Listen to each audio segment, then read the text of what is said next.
дарвозаи чӯбини афсонавӣ дар кӯчаи лоиқшералии шаҳри душанбе солиёни сол ба истиқболи ҳамабоз аст.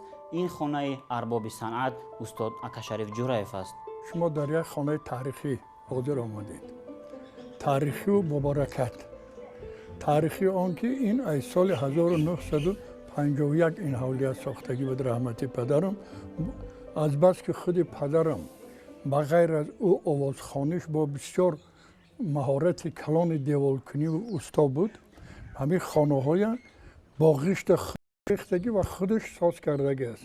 ва то имрӯз ҳамун ғишто ҳамун дару деворҳо мондагӣ ҳастанд.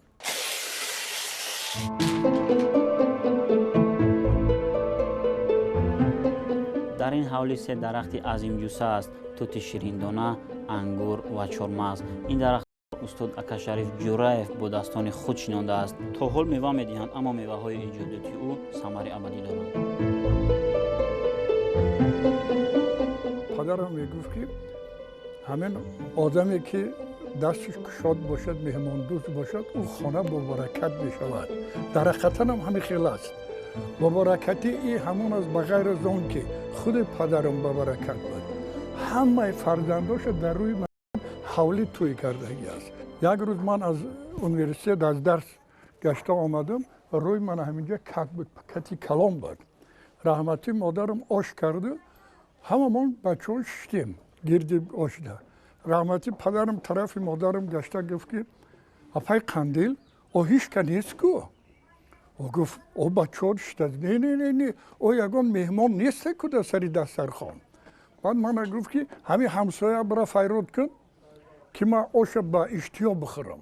раҳмати падарам бисёр росташ ошхӯр буд, оша бисёр дӯст медоштад. модари ман аз қишлоқи шӯл буд, вилояти ғарб. модарам бо падарам сари 6 фарзанд тарбия карданд. фарзанди аввал ин қандил буд, муқим. дарвози ҳисори диловар. аги ҳама фарзандои мо мардак буданд.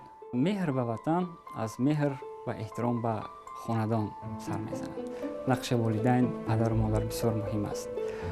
мо чунин тарбия ёфтем ва дар ҳамин хонадоне ки ӯ бо дасти худ сохтааст бисёр чизҳоро дидем, мушоҳида кардем, шунидем ва ҳамин таърих гӯё ки як ҷузъияти шахсияти мост.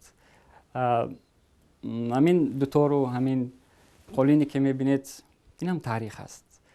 инам шоҳиди бисёр ҳодисаву ҳолатҳои гуногун аст ки мо онҳоро шунидем ва кӯшиш мекунем ки ба фарзандони худ, ба атрофи худ ҳамин меҳр, ҳамин қиссаҳое ки як рӯҳияти ватанпарастиро тарбия мекунанд, давом диҳем, ирсол намоем. мана ҳамин қолине ки шумо ҳозир дар девор мебинед, пеш дар замин партофтагӣ буданд ва фақат дар хона курпачаҳои бахмаливу ё ҳамин такяҳо буд ки омода мешуданд.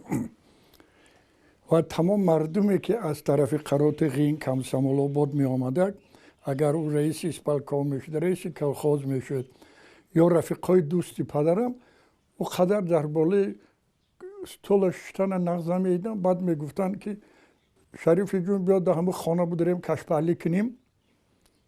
ҳамин омада дар ҳамин хонада болои курпаҷада кашпаҳлӣ карда раҳмати падарам баъд тамбура мегирифтанд. мана ҳамон тамбуре ки ҳозир шумо дар акс гирифтодетон, ин яке аз тамбурҳои таърихӣ аст. тамбурое ки бо ҳамин тамбур ман гоҳ дар як ҳайрат ҳастам. бо як тамбур ва инҷа боз як думбураи дигараш буд. ӯ думбураша мегуфтанд ки Акашариф мумкин симои дамбураи шумо аз сим кашида бошад.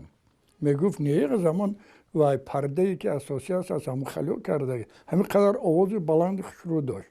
не ки дамбураша аз гоҳ шуниди ман раҳмати шодравон Одина Ҳошим хона мебиёяд, баъд мегӯяд ки ҳамин Акашариф ман як чиз аз шумо, ҳамин ман ба таърихи ягон чиз монам. хай падарам вақти чиза фикр мегӯ бачам бисёр ҳофизи хубе, ояндаи хуб дорем. ман ҳамин дамбураи ма бигӣ.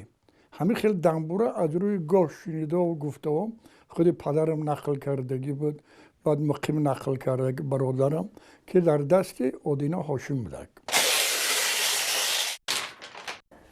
این کوزه زیبا از نام استاد میرزا ترسونزاده به بابای من اکاشریف جورایف تحفه کرده شده است که این کوزه زیبا از هندوستان آورده شده است. این کوزه در عین حال از دو آدمی بزرگ به ما تحفه مانده شده است.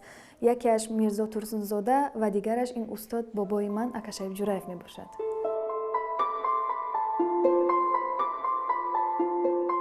در خانه ما این پتیفون که از دست پدرمون به ما میراث مانده است و ما او را احتیاط کرده و نگاهبین کرده میمونیم در این خاندان و هر یک نقطه آن را هر یک لنت آن را که به ثبت پدرمون ثبت کرده شده است و آن را گوش میکنیم گاه گاه. وقتی پدرم در قید حیات بودن این پتیفون در خانه مهمانخانه گذاشته شده بود و مهمانهای زیادی می آمدن و در این موسیقی های گوناگونی پدرم موندگی بودن و آنها گوش میکردن و حلاوت میبردن. این خانه همیشه پر از مهمان، پر از خنده و شادی بود. بین همه دوستانش استاد رفیقی داشت با نام انارخول. انارخول کمی دورتر زندگی میکرد تا سحر یکدیگر را گسیل میکردند. استاد اکاشریف جورایف میگفت انارخول تنها نرو، من شما را تا تگ دروازه میبرم. انارخول هم دوستش را گسیل میکرد. همین طریق تا ساعت 4 سحر در کوچه ها قدم میزدند. یکی از رفیقای با نزدیکترینش این رئیس حکومت کمسمال‌آباد رازقوف میگفتند در وقتا. او بوز بالا بود، رحمتی پدر کتی می آمدن و بعد چلیک کشک میکردن.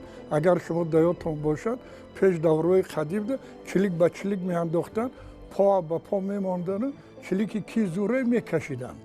با همو بوز بالگیش از بس که رحمتی پدرم هم گشتنگیر بود، هم دیوارگر بود، هم استاد بود، با هم آدمی که می نوازد اصلا پنجه‌هاش بسیار با قوت می شود. در چلیک کشی زورش آورد. بعد رازقوف گفت که شد کن. شد و اکاشریف زورم آورده، حاضر من تلفن میکنم پگه ماشین بیا یک گوسفند همه بویداقی بیارند. فیلارمونیای دولتی تاجیکستان به نام اکاشریف جورایف است. نامش ابدی است، قدم جایش گرامی است، خاطراتش عزیز است.